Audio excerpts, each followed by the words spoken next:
Primeiro livro de Samuel, capítulo 17.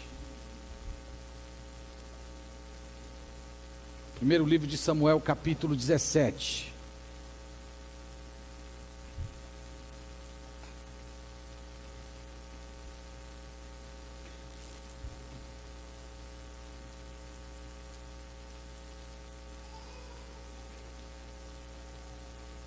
Essa é a nossa segunda mensagem a respeito a terceira mensagem a respeito da vida do rei Davi. Na mensagem da última semana, nós vimos o processo pelo qual Deus tirou Davi dos campos, lá dos cuidados das ovelhas em Belém, e o levou até a corte do rei Saul.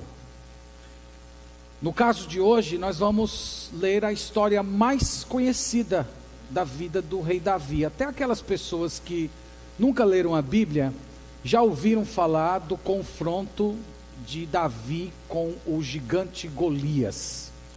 Nós vamos ler, vamos meditar nessa passagem e vamos tentar tirar algumas lições que o Senhor pode nos ensinar aqui. Nós vamos fazer de uma forma diferente. Em vez de lermos todo o capítulo, nós vamos lendo e expondo à medida que formos avançando aqui na leitura. Então eu dividi o capítulo em algumas cenas, como normalmente fazemos. Essas cenas ajudam você a ter uma ideia mais ou menos da progressão da narrativa. E a primeira cena desse capítulo 17 é a cena dos israelitas e dos filisteus se juntando, formando seus exércitos, formando as suas fileiras para um grande combate. Isso nós vemos do verso 1 ao verso 3. Vamos fazer a leitura.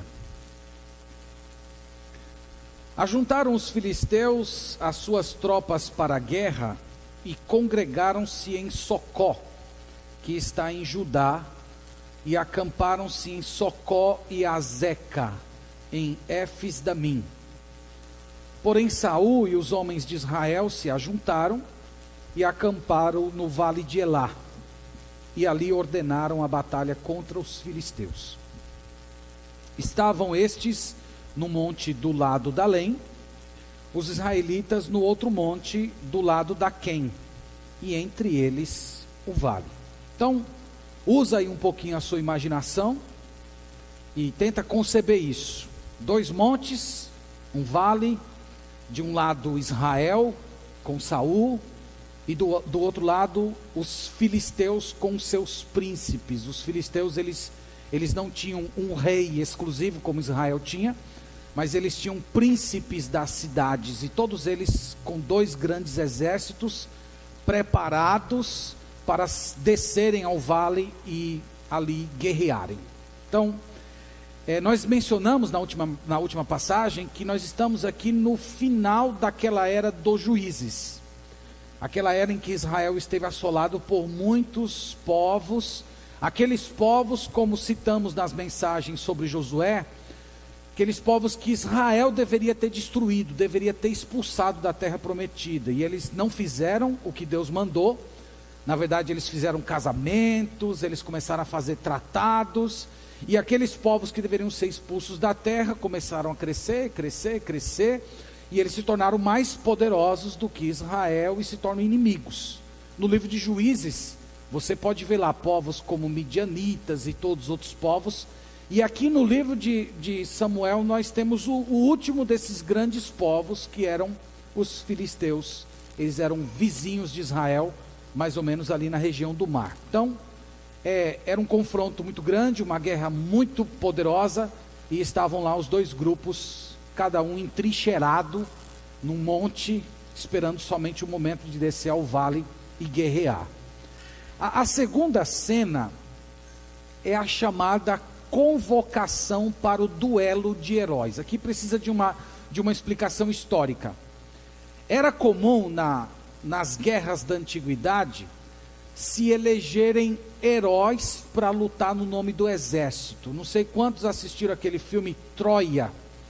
No filme Troia, a primeira cena do filme Troia é justamente um duelo de heróis. O Aquiles e um lutador grego, os dois se enfrentando. E até em outros momentos do livro de Samuel isso acontece, quando os representantes de Davi e os representantes do rei Saul se encontram para um embate. Então normalmente eles escolhiam o mais poderoso do exército contra o mais poderoso do exército, e eles entravam em um combate, todo mundo assistindo, e aquele combate de heróis iria definir a guerra. Isso era uma coisa muito comum, e é o que acontece aqui, a convocação. Vamos ler do verso 4 ao verso 11. Então saiu do arraial dos filisteus um homem guerreiro, cujo nome era Golias de Gate, da altura de 6 côvados e 1 palmo. Trazia na cabeça um capacete de bronze e vestia uma couraça de escamas, cujo peso era de 5.000 siclos de bronze. Trazia caneleiras de bronze nas pernas e um dardo de bronze entre os ombros. A haste da sua lança era como o eixo do tecelão, e a ponta da sua lança de 600 siclos de ferro. Diante dele ia o escudeiro. Parou, clamou às tropas de Israel e disse-lhes: para que saís formando-vos em linha de batalha? Não sou eu filisteu e vós servos de Saul? Escolhei dentre vós um homem que desça contra mim. Se ele puder pelejar comigo e me ferir, seremos todos vossos servos. Porém, se eu o vencer e o ferir, então sereis nossos servos e nos servireis. Disse mais o filisteu: hoje afronto as tropas de Israel. Dai-me um homem, para que ambos pelejemos. Ouvindo Saul e todo Israel as palavras do filisteu, espantaram-se e temeram muito. Então, depois dessa proposta do duelo de heróis, nós temos o herói filisteu se apresentando. E ele mesmo se apresenta, ele mesmo se coloca dentro dessa competição. O texto diz que o seu nome é Golias, que ele era da cidade de Gate. A cidade de Gate era uma das cidades mais importantes dos filisteus.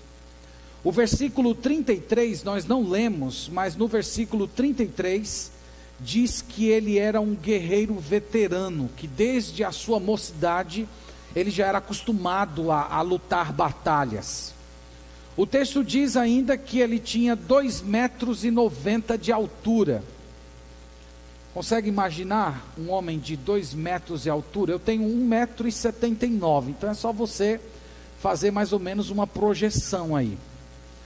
Então ele tinha mais ou menos 2,90 metros de altura, é essa medida em côvados. Para a gente é um pouco estranho essa coisa de gigantes, né? Muitos até pensam que é mito, mas nós temos outros gigantes mencionados na Bíblia. No livro de Josué nós vimos mesmo que Josué lutou no Monte Hebron e venceu a família dos Anaquins, que eram gigantes.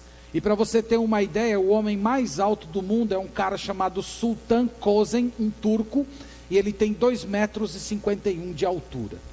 Então não é um absurdo você imaginar homens dessa estatura, e inclusive já tem até descobertas arqueológicas que corroboram essa ideia de que houve gigantes na história. O texto diz que ele trazia um capacete de bronze e uma couraça, que era uma peça que cobria toda essa região, que era feita de escamas, que pesava nada menos do que 60 quilos. Não sei você aí que gosta de ir para a academia, se você já conseguiu pegar 60 quilos aí nas costas, né? Mas não é pouco peso. E era só o peso da proteção que ele carregava aqui dos seus órgãos vitais. O texto fala que ele tinha uma caneleira de bronze, que ele carregava um dardo. Aqui basta você tentar lembrar do arremesso de dardo nas Olimpíadas. Era uma peça um pouco menor que uma lança, que podia ser atirada numa distância bem longa. E ele tinha uma lança além disso, e a ponta da lança dele pesava 7,2 kg. Então imagina o tamanho do peso que esse homem carrega. O autor, irmãos, faz questão de dar todos esses detalhes a respeito do filisteu, simplesmente para mostrar a ideia. Do ponto de vista humano, ele era invencível. Não tinha homem que pudesse vencê-lo. E ele se apresenta e ele mesmo lança o desafio: escolha um homem que venha lutar contra a minha pessoa. Se vocês me vencerem, nós seremos seus escravos. Se nós vencermos, vocês serão os nossos escravos. Essa era a proposta dele. E é interessante o versículo 11, a reação de Saul e dos outros filisteus, ou melhor, dos outros israelitas, dizendo que eles se espantaram e temeram muito. Até o rei Saul, que a Bíblia diz que ele era o homem mais alto de Israel, ele era pequeno ao lado de Golias, e ele foi o primeiro a ter medo. É mais ou menos aquela ideia, se for no meio da batalha, a gente entra para lutar, agora sozinho não dá, né? Então, quando eu era menino, assim, a gente, quando tinha um cara maior para a gente brigar, juntava 3, 4, a gente enfrentava. Agora, para enfrentar sozinho era mais complicado. Então, é o caso aqui. Então, todos eles com muito medo desse homem. Se você for continuar a leitura do capítulo, você pode notar que o autor dá uma interrupção brusca. Uma interrupção tão brusca que parece que ele está começando outra coisa, outro assunto, outro capítulo. Mas na verdade, agora o autor do texto, que foi o profeta Samuel, ele vai dar a descrição do herói de Israel. Nós lemos a descrição do herói filisteu, agora vamos ler a descrição do herói de Israel, e vocês vão ver que o herói de Israel é completamente o oposto dele. Versículo 12. Davi era filho daquele efrateu de Belém de Judá, cujo nome era Jessé, que tinha 8 filhos. Nos dias de Saul já era velho e adiantado em anos entre os homens. Apresentaram-se os 3 filhos mais velhos de Jessé a Saul e o seguiram à guerra. Chamavam-se Eliabe, o primogênito, o segundo Abinadab e o terceiro Samá. Davi era o mais moço. Só os 3 maiores seguiram Saul. Davi, porém, ia a Saul e voltava para apacentar as ovelhas de seu pai em Belém. Chegava-se, pois, o filisteu pela manhã e à tarde, e apresentou-se por 40 dias. Disse Jessé a Davi, seu filho: leva, peço-te, para teus irmãos um efa deste trigo tostado, e estes 10 pães, e corre, e leva-los ao acampamento a teus irmãos. Porém esses 10 queijos, leva-os ao comandante de 1000, e visitarás teus irmãos a ver se vão bem, e trarás uma prova de como passam. Saul e eles, e todos os homens de Israel, estão no vale de Elá, pelejando contra os filisteus. Davi, pois, no dia seguinte se levantou de madrugada, e deixou as ovelhas com um guarda. Carregou-se e partiu como Jessé lhe ordenara, e chegou ao acampamento quando já as tropas saíam para formar-se em ordem de batalha, e a gritos chamavam a peleja. Os israelitas e filisteus se puseram em ordem, fileira contra fileira. Davi, deixando o que trouxera aos cuidados do guarda da bagagem, correu à batalha, e chegando perguntou a seus irmãos se estavam bem. Estando Davi ainda a falar com eles, eis que vinha subindo do exército dos filisteus o duelista, cujo nome era Golias, o filisteu de Gate, e falou as mesmas coisas que antes falara, e Davi ouviu. Então, irmãos, você percebe que o autor fez uma interrupção muito bruta na narrativa, mas o propósito dele é explicar e apresentar o duelista de Israel, o herói de Israel. E pela leitura vocês notaram que ele é completamente diferente de Golias. Primeiro, Davi era de Belém. E a Bíblia fala que Belém era a cidade mais insignificante de Judá. Miqueias capítulo 5, versículo 2 afirma isso. Então, enquanto Golias era da cidade mais importante, Davi era da cidade menos importante. O texto diz que Davi, ele era pastor, ele era o filho mais novo de Jessé, que sequer foi convocado para a guerra. Então você imagina lá os soldados de Saul passando na casa de Davi, aí olha lá o Eliabe, o Abinadab, o Samar, 3 homens fortes, com porte guerreiro, venham, vamos aqui compor o exército. E eles olham para Davi, menino franzino, não, esse aí não, vai cuidar das ovelhas. Então, ele nem sequer é nomeado, ele nem é convocado. Enquanto Golias já é um veterano conhecido de guerra, Davi, numa primeira vista, ele não é nem considerado um soldado, nem apto para estar num campo de batalha. Lemos também que Golias era um guerreiro veterano cheio de armas, e que Davi era um pastor de ovelhas, e um pastor de ovelhas tinha 3 armas. Quais eram? Vamos lá. Um cajado, uma vara e a funda. Eram as armas de Davi. A vara era normalmente para conduzir as ovelhas, era um jeito mais carinhoso assim, e o cajado era aquele bastão que era para enfrentar perigos, bater em lobos, cachorros, animais e tal. E a funda, que era para caçar, era tudo que Davi tinha. Completamente diferente. Golias tinha 2,90 metros de altura. Davi era tão baixo que a Bíblia nem colocou a altura dele, acho que com vergonha. A outra coisa é que um é famoso e o outro é obscuro. Golias todos os dias está na frente do exército dos filisteus, se apresentando como soldado que desafia. Davi é obscuro, passa despercebido. A tarefa de Davi era cuidar das ovelhas, e de vez em quando o pai dele mandava comida por ele aos seus irmãos que estavam no campo de batalha. A gente leu aqui, Jessé dizendo, leva comida lá para os seus irmãos e me traga a informação deles. Então era a atividade deles. Então, irmãos, eram 2 completamente diferentes. E foi numa dessas idas e vindas de Davi no campo de batalha para entregar comida e saber informação dos seus irmãos. Foi nesse contexto que ele ouviu o desafio do gigante Golias, que nós lemos a partir do versículo 24. Vamos ler. Todos os israelitas, vendo aquele homem, fugiam de diante dele e temiam grandemente. E diziam uns aos outros: vistes aquele homem que subiu?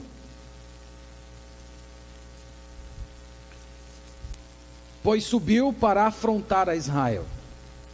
A quem o matar, o rei cumulará de grandes riquezas, e lhe dará por mulher a filha, e a casa de seu pai isentará de impostos em Israel.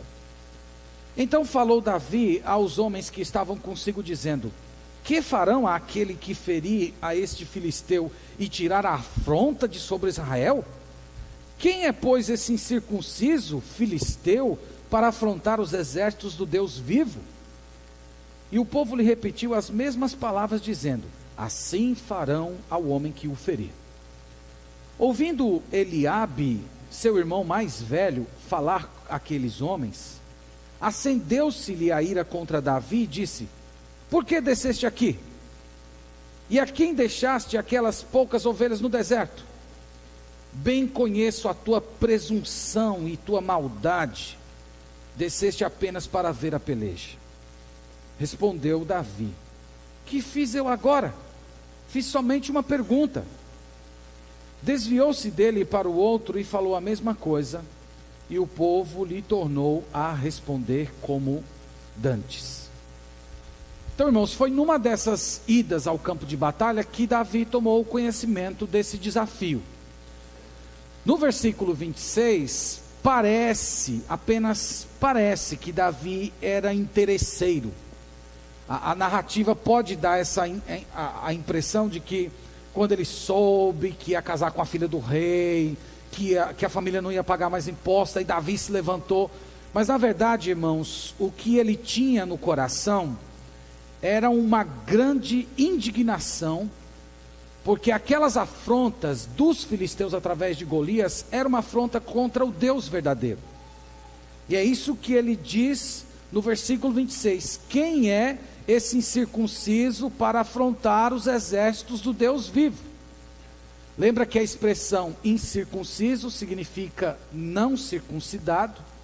A circuncisão era aquela cirurgia feita em todo garoto hebreu aos 8 dias de nascido, bem similar à cirurgia de fimose. E quando alguém chamava outra pessoa de incircunciso, era uma forma de dizer que ele não era judeu e que, portanto, era pagão. Então, quem é esse pagão? Quem é esse pagão para afrontar os exércitos do Deus vivo? Por que Deus vivo? Porque Davi tinha a convicção que os deuses que Golias e todos os filisteus invocavam eram deuses falsos, mentirosos, mortos, inexistentes. E é por isso que ele diz que essa afronta é uma afronta contra Deus.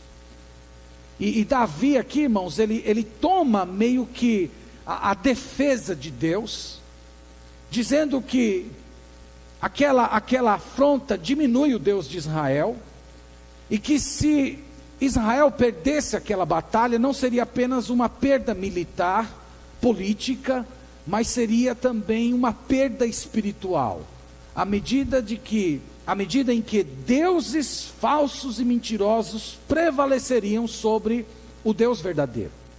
E Davi não conseguiria conceber essa ideia.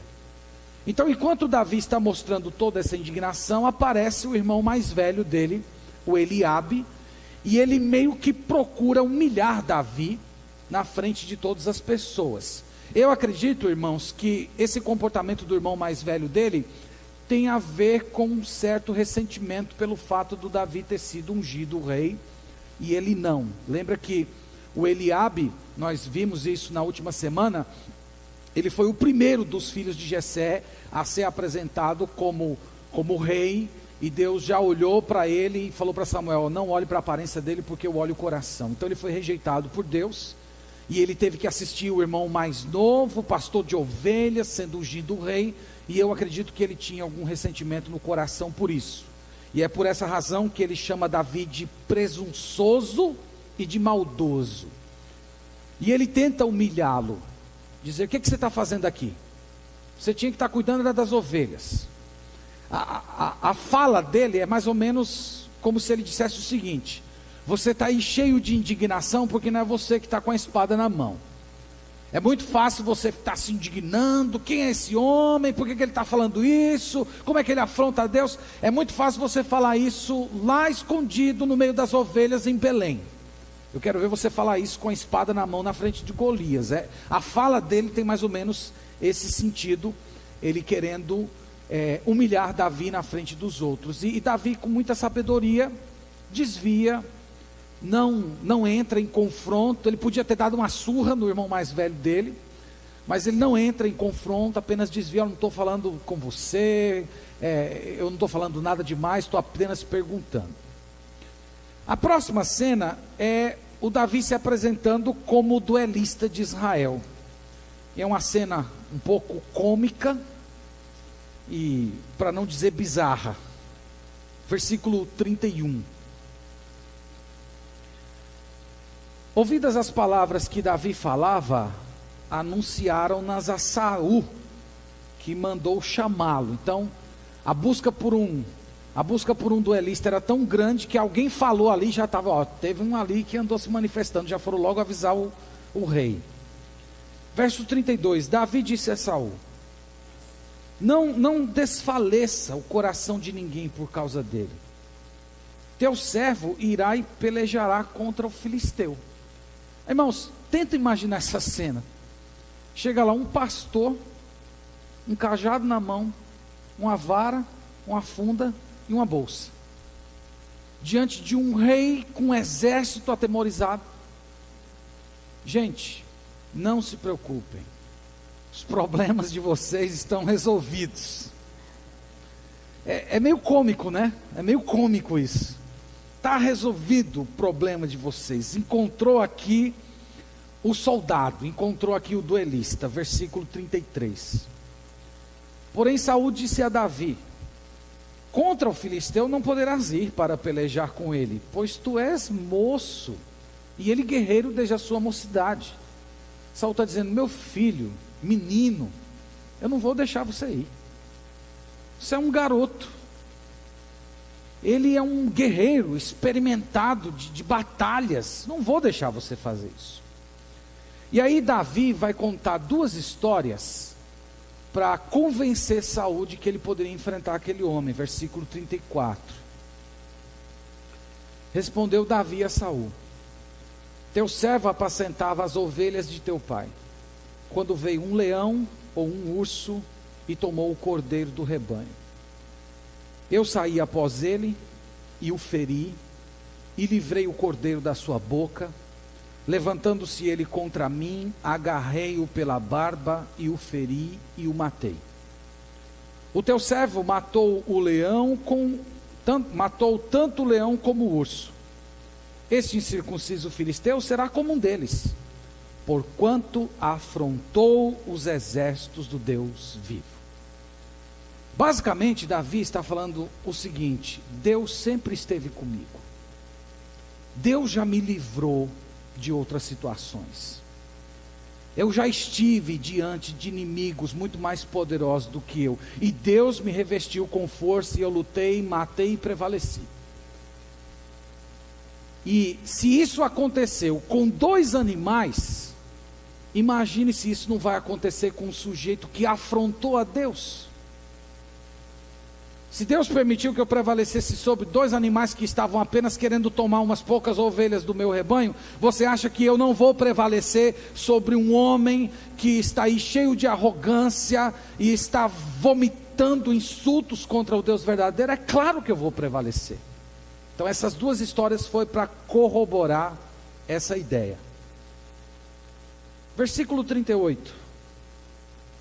Saul vestiu a sua armadura e lhe pôs sobre a cabeça um capacete de bronze e o vestiu de uma couraça.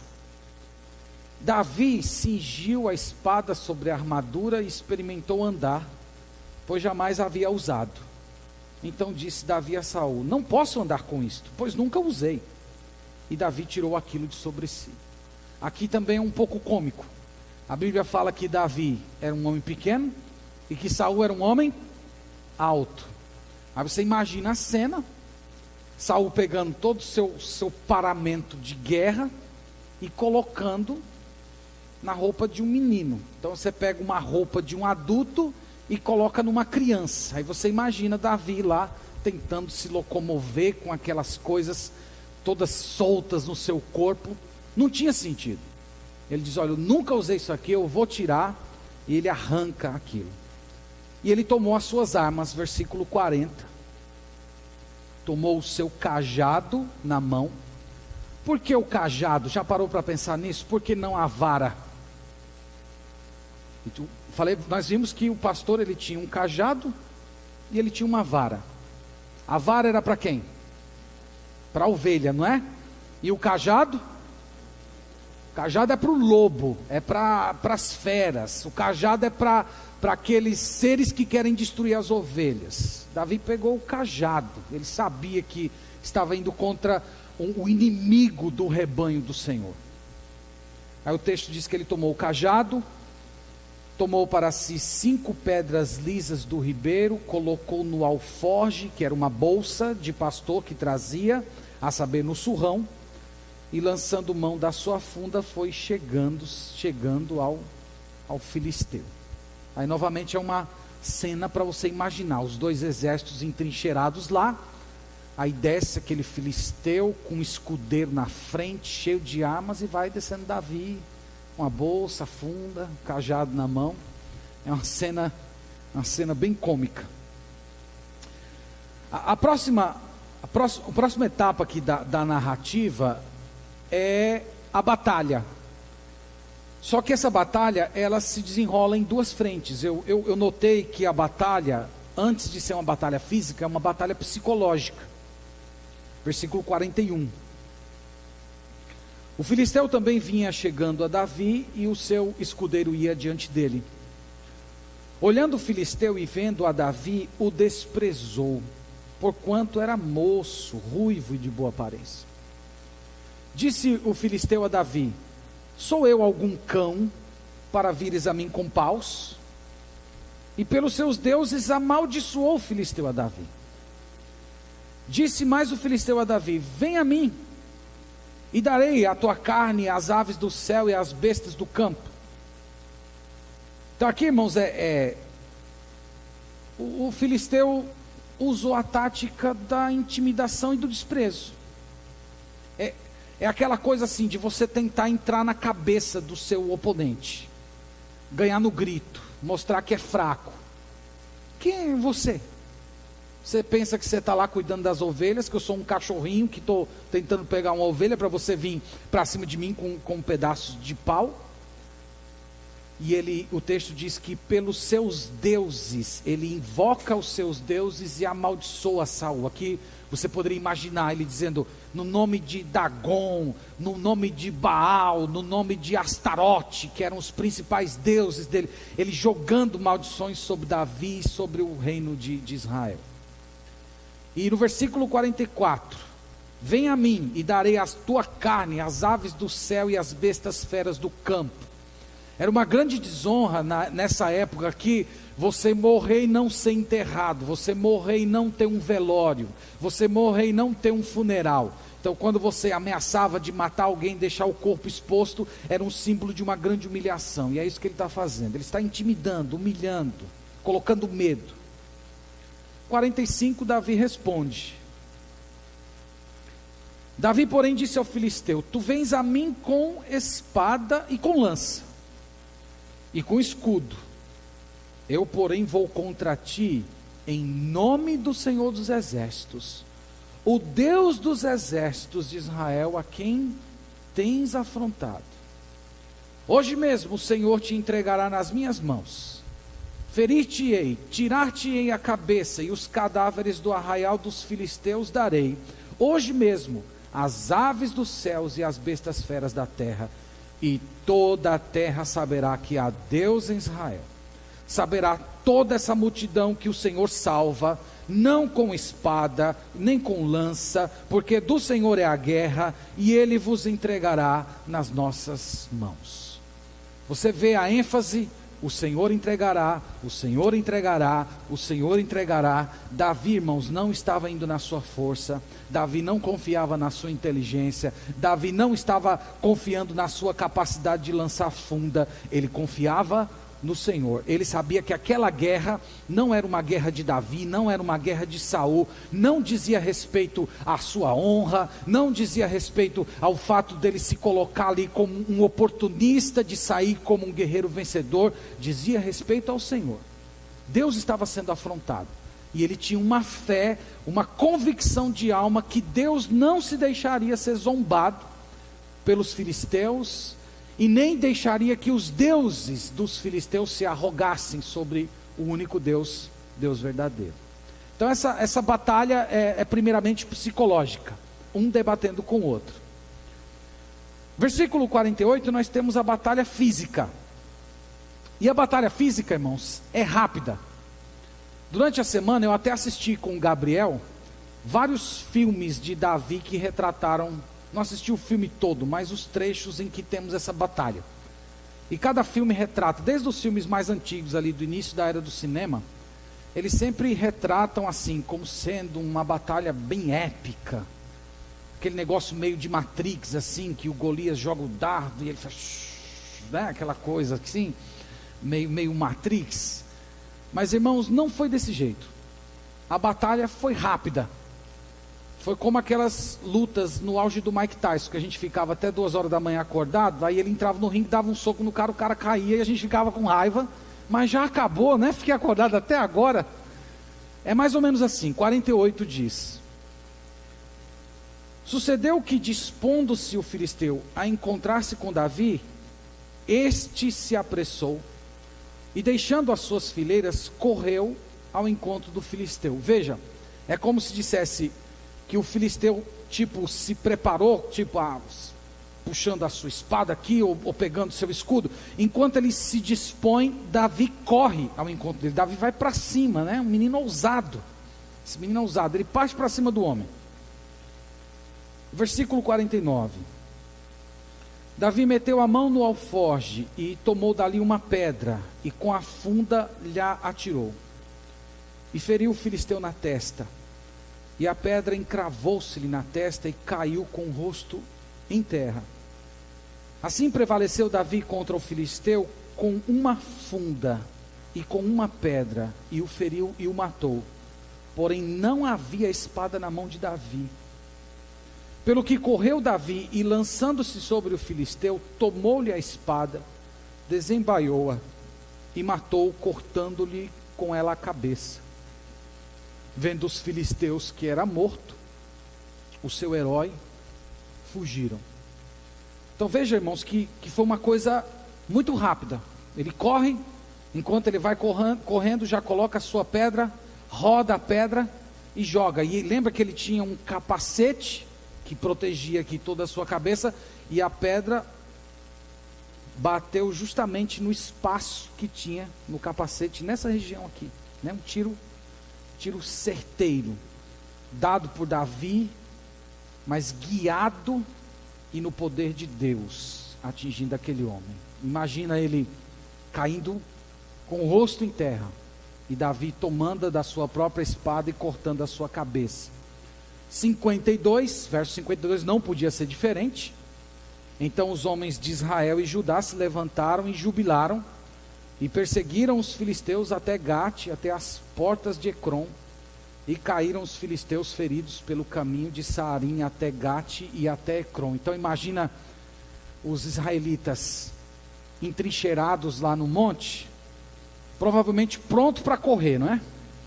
Esse menino vai descer lá, vai morrer, e nós vamos ser escravos, então tudo já preparado já para correr, e estão lá, e de repente eles veem o gigante caindo, e aí gritam, imagina, todo mundo gritando ao mesmo tempo, e correm para cima, e os filisteus correm de medo, e não é por menos, né?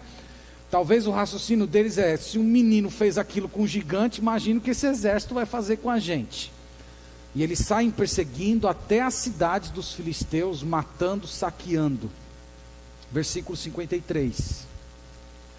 Então voltaram os filhos de Israel de perseguirem os filisteus, e lhes despojaram os acampamentos.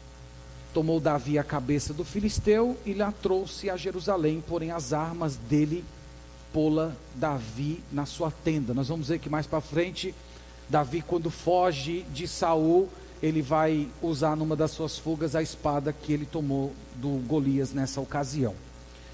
A cena final é o Saul se interessando pela identidade de Davi, verso 55. Quando Saul viu sair Davi a encontrar-se com o filisteu, disse a Abner, o comandante do exército: de quem é este filho jovem, Abner? Respondeu Abner: tão certo como tu vives, ó rei, não sei. Disse o rei: pergunta, pois, de quem é filho este jovem. Voltando Davi de haver ferido o filisteu, Abner o tomou e o levou à presença de Saul, trazendo ele na mão a cabeça do filisteu. Então Saul lhe perguntou: de quem és filho, jovem? Respondeu Davi: filho de teu servo Jessé, o belemita. Quem lê esses 3 capítulos anteriores com atenção, normalmente fica com a dúvida. No capítulo 16, que a gente leu semana passada, termina Davi indo para a corte de Saul, tocando harpa para que o espírito maligno saísse. E a gente fica com a pergunta: mas ele não já conhecia Davi? Não já conhecia? Davi não já estava lá na corte dele? Então tem 2 explicações que os especialistas no Antigo Testamento dão. A primeira é que Davi poderia sim já estar na corte de Saul, mas ele era mais um serviçal entre muitos outros serviçais que Saul tinha. Então lembra que um rei, ele era servido por muita gente, e os reis não se preocupavam muito em aprender o nome e o nome dos familiares dos seus servos. Então essa é uma posição. Eu basicamente não veria problemas nessa, mas me sinto mais confortável na segunda, que é o fato de que as 2 narrativas não estão em ordem cronológica. E isso é uma coisa muito comum nos livros do profeta Samuel, Crônicas e Reis. Então, para quem acompanhou semana passada, eu acredito que a ordem cronológica é essa. Olha aí, capítulo 16, do verso 1 até o verso 13. É uma história. Então, 16, de 1 a 13, é aquela história em que ele é ungido rei. E aí depois tem o capítulo 17. Depois do versículo 13 tem o capítulo 17. E depois do capítulo 17 você volta para 6,14. Deu para entender? É como se eu estivesse dizendo que o capítulo 17, ele está nesse espaço do capítulo 16, verso 13 e 14. É como se ele ocorresse aí. Então seria a narrativa em ordem cronológica. E aí eu acho que dá para você entender basicamente por que ele não sabia da origem do rei Davi. Irmãos, vamos considerar algumas lições que nós podemos aprender nessa história e depois nós vamos orar ao Senhor. A primeira lição que eu gostaria de compartilhar com vocês é lembrar que, embora o rei Davi seja muito mencionado nesse capítulo, os filmes explorem tanto a pessoa de Davi nesse capítulo. Lembremos que a pessoa mais importante do capítulo 17 é Deus, e não Davi. Esse combate aqui diz respeito a Deus. A pessoa insultada no capítulo 17 é Deus. O ser que é glorificado no capítulo 17 é Deus. Davi não está aqui, como eu disse, querendo aparecer como um oportunista, se promover, mas ele está meio que defendendo a honra do povo de Deus. E nós podemos aprender nesse capítulo que Deus, ele usa o seu povo, ele usa você individualmente para engrandecer o nome de Deus sobre a terra. Ao longo da história da Bíblia nós aprendemos isso. Deus pega pessoas simples, Deus pega pessoas despreparadas, e Deus reveste essas pessoas com poder, com honra, e essas pessoas são capacitadas a realizar grandes coisas, as quais o nome de Deus é glorificado. E Deus faz esse tipo de coisa, pegando pessoas pequenas e transformando essas pessoas em grandes, em poderosas, de modo que realizem grandes coisas. Deus faz isso para que a glória seja dele, o nome dele seja glorificado. Eu creio também que esse capítulo, a derrota de Golias, deve nos remeter à ideia de que um dia o Senhor Jesus Cristo virá a esse mundo.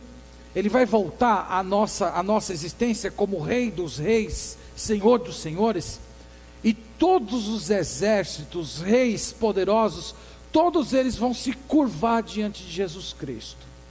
Do mesmo jeito que esse gigante cai diante de Davi, todos os poderosos desse mundo, todos os arrogantes dessa terra, também vão se prostrar diante de Jesus Cristo.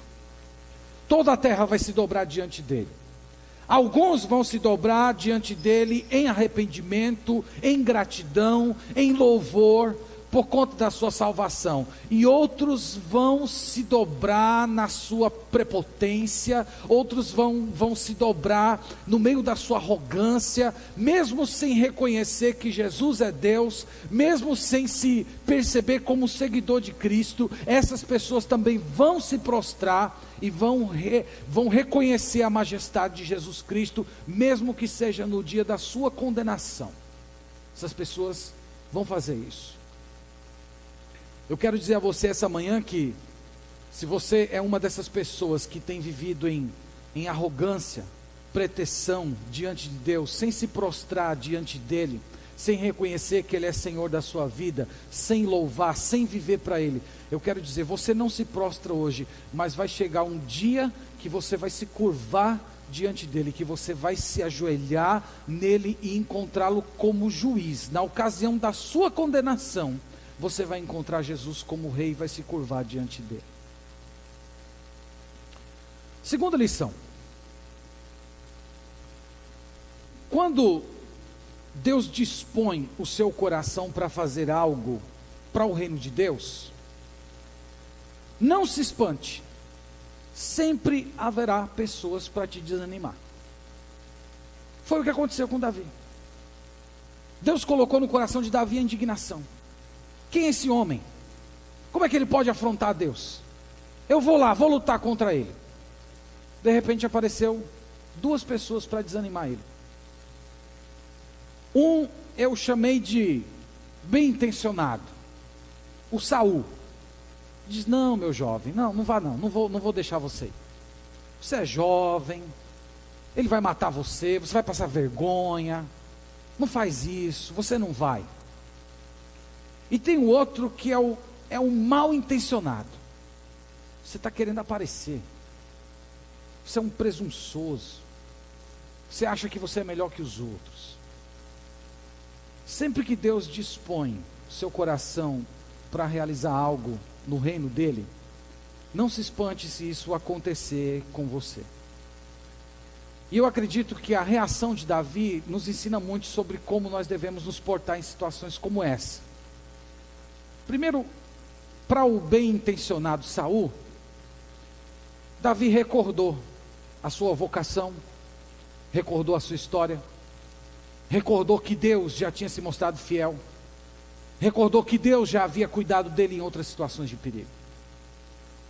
Está falando: olha, eu tenho convicção disso, eu tenho convicção desse chamado, porque Deus já me deu o poder de vencer seres mais poderosos do que eu em outras ocasiões. E para o mal intencionado, Davi deu silêncio como resposta. Ele não disse nada. Como eu falei, ele podia ter dado uma surra no seu irmão, mas ele preferiu o silêncio. Irmãos e irmãs, às vezes nós perdemos tanto tempo com batalhas pequenas na nossa vida, que nós não percebemos que o inimigo está ganhando terreno dentro do nosso território. E Davi era um sujeito sábio, embora muito jovem, porque ele sabia quais as batalhas que ele deveria lutar. Ele sabia quais eram as lutas que ele devia encarar, e aquelas que ele deveria simplesmente ignorar e dar silêncio como resposta. A gente vai ver isso em outros momentos da vida de Davi. Davi enfrenta Golias, Davi foge de Saul, e Davi tolera Joabe. Vocês vão ver que Joabe era um entojo de pessoa, e Davi tolerou ele todos os anos. Ele sabia a hora de se retirar, ele sabia a hora de se impor, e ele sabia a hora de dar silêncio como resposta. Eu creio que nós precisamos dessa sabedoria. Às vezes nós nos perdemos muito em minúcias, às vezes nós nos perdemos muito em pequenas batalhas, e nós não estamos com os olhos abertos, percebendo que coisas maiores estão acontecendo ao nosso redor, que nós deveríamos estar enfrentando outros problemas, outros conflitos, porque nós estamos perdidos nas minúcias da vida. Então nós podemos aprender isso com Davi. Terceira lição: Deus nos prepara para desafios através de muitas provações.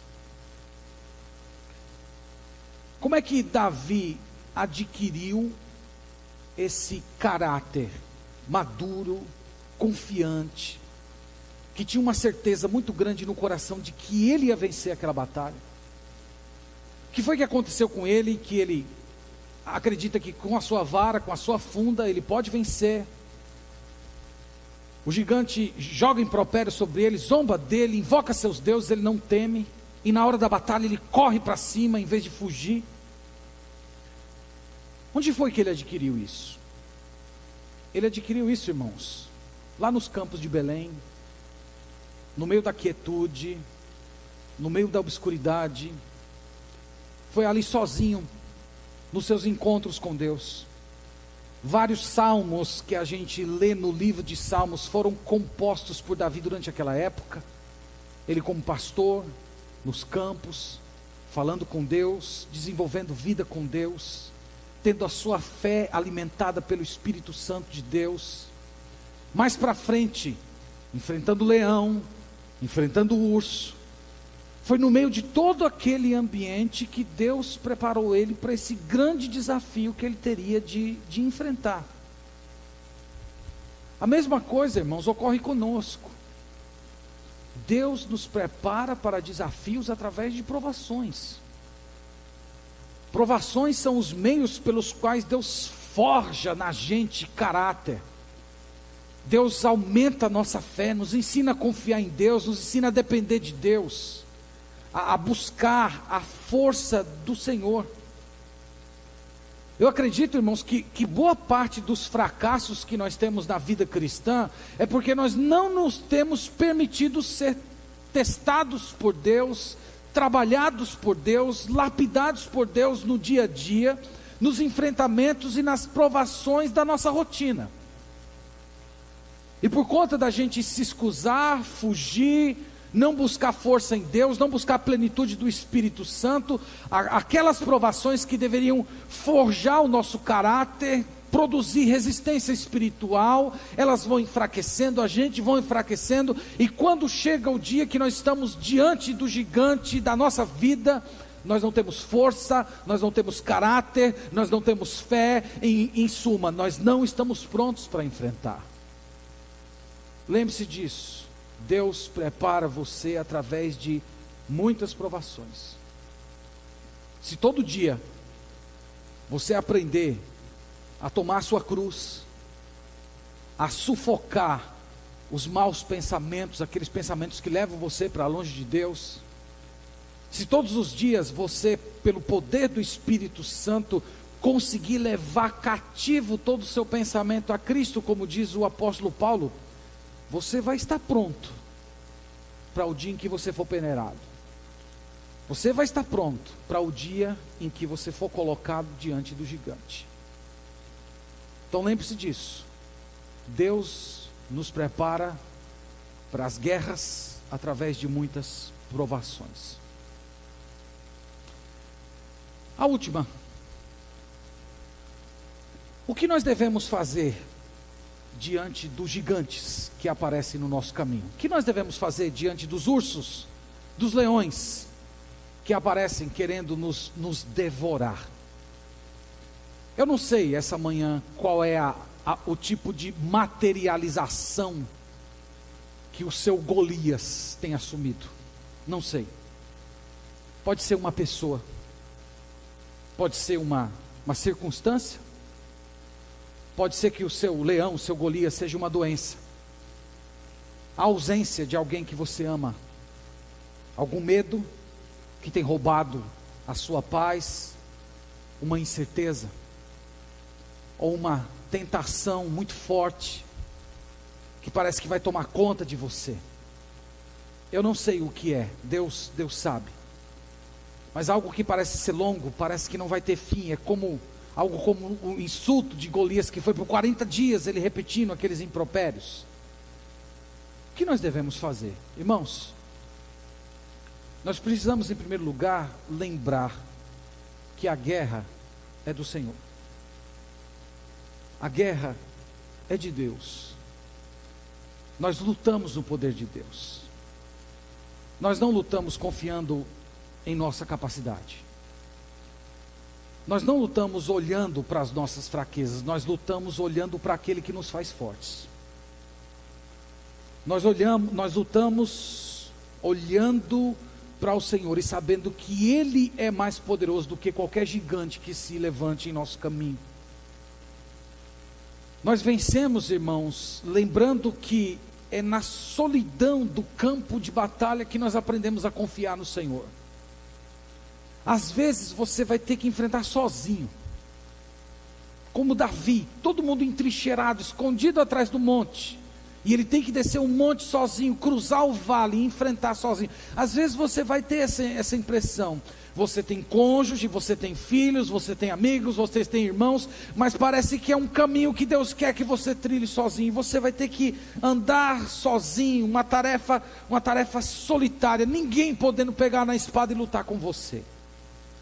Mas lembre-se, Deus está com você. O Senhor dos Exércitos está com você. E a única pessoa necessária para você vencer é a presença do Senhor. E lembre-se que é inclusive nesse processo de às vezes temos que passar pelo vale da sombra da morte sozinhos, que nós aprendemos a confiar mais no Senhor e descobrimos certas dimensões em Deus que nunca tínhamos percebido em nossa vida. Lembre-se disso. O que mais você precisa fazer? você precisa lembrar que confiar, exercer fé no Senhor diante dos gigantes da vida, estabiliza seus sentimentos, traz paz para a sua alma.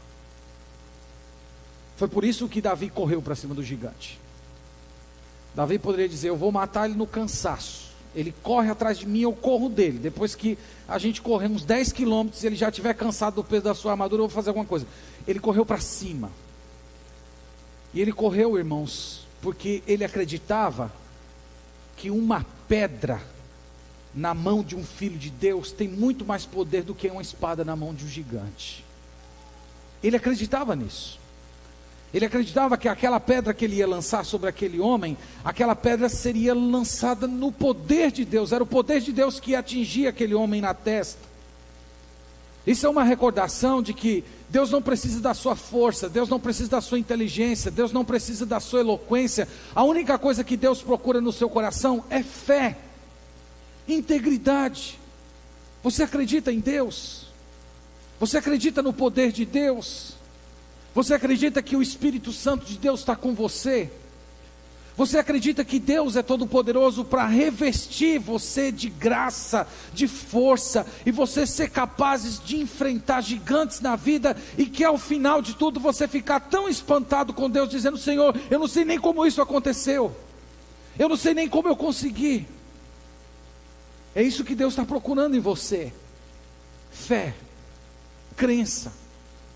E se você de todo o seu coração confiar no Senhor, Ele toma a frente da sua batalha.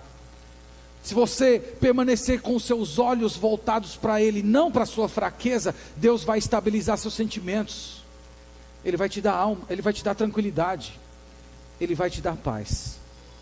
Então vamos lembrar, irmãos, e vamos aprender com o exemplo do rei Davi, confiando de que o Senhor é o dono da guerra. Amém.